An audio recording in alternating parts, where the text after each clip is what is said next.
G'day guys, Butcher Benny T here again with another little tutorial video. This one's going to be on how to trim and pickle a Silverside of beef. We'll take you right through the trimming, what I use to pickle it with, we'll pickle it, and then at the end we'll have a look at the finished product. So let's get started. So, as I've said in my previous beef video, same with any muscle, you're pretty much working with seams in the meat. So you follow the seams, you're pretty right. There's even seams between the fat and the muscle. So we'll get started. We'll start by trimming this bit of fat off the top here. Just work all that out. If you've got a little mincer, which I've got a mincer, so I trim all this out and put that straight into my mince trim. Then I've got a second tub going that I'll keep for sausages. I freeze all my trim down for sausages and do that. So just trim all that off. You'll see when I pulled the top side off on the other video, there's a little bit of cartilage left there, which is off the point of the hip bone. Just got to get that out of there. There it is there, the little white piece. You just want to get that out. That's a little bit tough, so take that out. And then inside here, as I said the other day, there's a thing we call the mouse ear, which is the continuation of the shin muscle. That's just inside there. So you grab your knife and start at the top. You've got the round bit along the side, which is the Girello. You want to work from that side and just use your fingers and the point of your knife and just keep pulling it open just so you can see exactly where you're going, and you'll be pretty right. So I've opened him up there. You can see I've opened that just down the side there. Flip him over from this bit of fat up here. Just start working that muscle out of there. You can see I'll spin it around a little bit there for you. And as you can see, it's just a seam opening up as I go. Easy as that. Just trim this bit of fat off, unless of course, well, like I said, we're going to pickle this Silverside. If you like a bit of fat on the Silverside, you can trim it as much or as little as you like, pretty much. Along here, take that little piece off there. And then take this fat off here. This will reveal where the Silverside gets its name from. And on the side of the muscle, there is actually a Silverside. There it is there. There's the Silverside. Once again, you can take that off. I leave it on mine. That's just everyone's personal choice. Rightio, we'll chuck him there for a sec. I'll just show you this little piece, what we call the mouse's ear. You trim that off the top there. Trim the fat around that. This is great. Well, it's gravy beef, great stewing, especially in the winter months. Just chuck it in the slow cooker. You can leave it in a piece like that and just cook it like that slowly and it'll fall apart, or you can slice it out, which I'm about to do.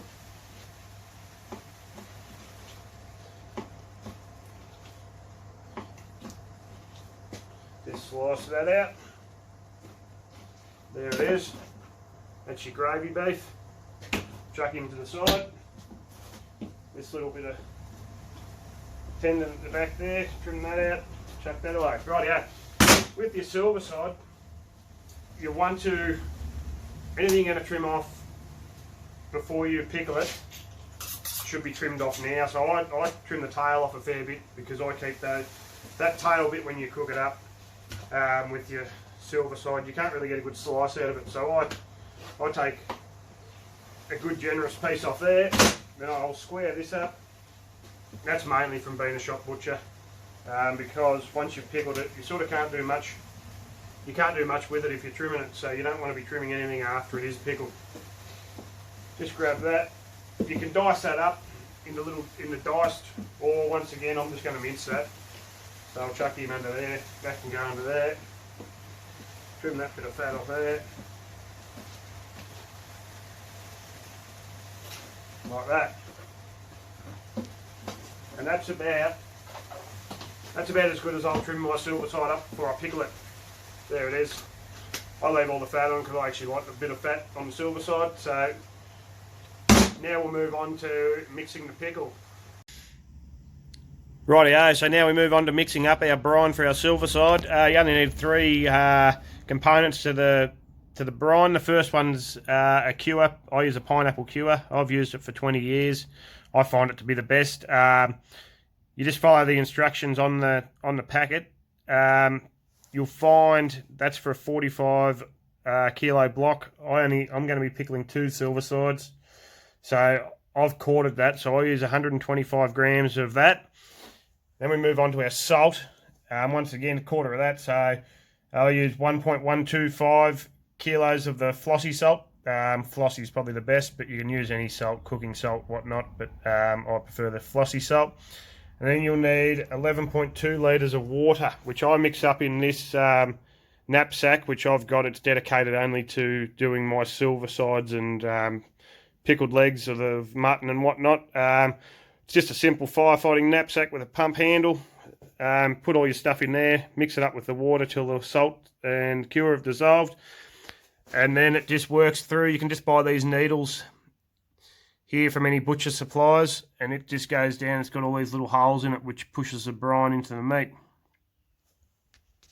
Rightio, so now we start doing the pickling of the silverside. So it's just a matter of start at one end and just start pumping the brine into the silverside, just moving all the way along in a systematic order so not to miss any of it. So there, just come back 3 or 4 inches at a time where you're putting the needle in the first time. It will just start squirting out everywhere, which is good because that means your silverside is filled right up with the brine. Get to that end, flip him around, and just start back from the other way. Like so. You want to get a good pump. You can never put too much into it. So just, like I say, I've made up a batch to do two silversides. That's what I'll do with this batch.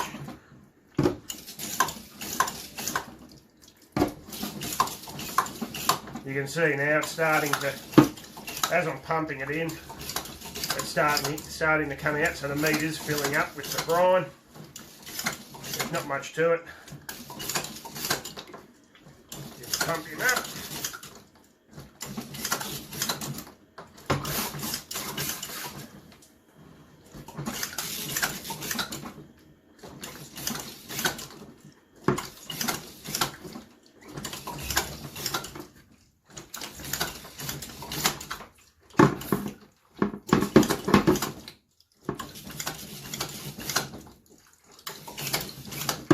And that's that. So I'll leave that now. I'll pump the second one, and then I'll leave these in the brine for a couple of days. I'll put the rest of the brine out of the knapsack in once I've pumped the second one. Leave them for a couple of days, and we'll come back and slice it and see how it comes up. Rightio, so we're back here now 3 days later. I've actually left it in for 3, not 2, which doesn't hurt at all. You can leave it in for a week, 2 weeks, doesn't matter, because of the salt that preserves the meat. So you can leave it in as long or as little as you like. Leave it in as little as overnight if you like, but I've left it for 3 days. So now we've just got to cut him up.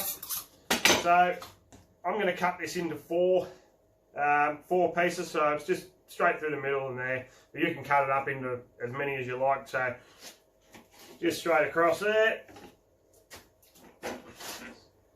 I'll go across there, and there's the silverside. That's a nice bit of the Dorello there. You can see the colour that's come out in the meat there. Beautiful looking piece of silverside. It is important to mention with your silversides, you don't just have to do corn silverside. Before I pickled that, I could have cut it into roasts, or I could have cut it into schnitzels or little barbecue steaks, diced stir fry. You can sort of, it's a pretty, like any meat, pretty versatile, so you can do whatever you like with it. as far as the brine pump, you can buy a few other different ones. You can get an electric brine pump, or you can go as little as just getting a little needle, which if you get online or a butcher supply, you'll find them. But you might want to just go to the butcher or the supermarket or wherever and just buy a small piece of beef like that, and you can just pickle it yourself, put it in a small tub, and put it in your fridge just to do your own Silverside that way. This is only a guide on how to do it. So just a quick cooking tip with your Silverside. I cook my Silverside in ginger beer. You'll hear people say put it in water with onion and carrot and whatnot. I'll just put that in the slow cooker. I like to do it in a slow cooker. Pour ginger beer, cover it, put it on low, leave it in there for 6 or 8 hours, and it comes out spot on. Rightio guys, that pretty much concludes this. Thanks for watching once again. Please like, share, subscribe to my channel if you haven't already, and cheers again for watching. Thanks guys.